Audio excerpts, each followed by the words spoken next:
Guys, so for today's video, my recipe is butter, paneer, and veggies masala. So let's start. Yes, heat the pan. After that, let's put our cumin seed, cardamom seed, and peppercorn. Yan, initin lang natin siya. And then after that, let's put our cooking oil. And then let's add our butter as well. Yan, melt lang po natin yung ating butter. So, tapos pwede natin isabay yung finely chopped onions. Yes. At pagkatapos nun, pwede na rin natin ilagay ang ating finely chopped tomatoes. Mas maganda sana kung ipipuree natin yung tomato. But since wala ako ng equipment para ma-puree yung ating tomatoes, ginawa ko, chinap ko na lang siya, finely chopped tomatoes. Yes.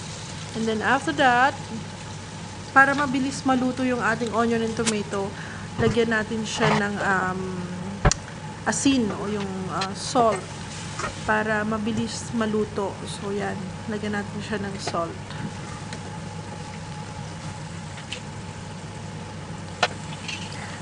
Yan, lagay na natin yung garam masala, turmeric powder. Yep. And then our chili powder. Kailangan may kick palagi para maanghang-anghang ng konti. And then let's mix it. And then, yes, we're ready. Let's put our paneer. Ayan, paneer. After paneer, pwede na natin ilagay yung ating heavy cream. So, ang ginamit ko is yung Nestle cream. Kasi yun ang meron ako. Tapos yan, hintayin lang natin siyang kumulo. Ayan.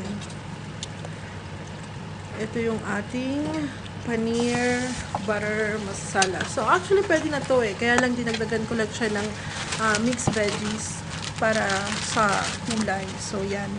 Nilagyan ko siya ng konting mixed veggies para magandang kulay. So, guys, this is our finished product. Our butter, paneer, and veggie masala. Hope you guys like it. At salamat po sa lahat ng nanonood ng aking videos. Thank you very much.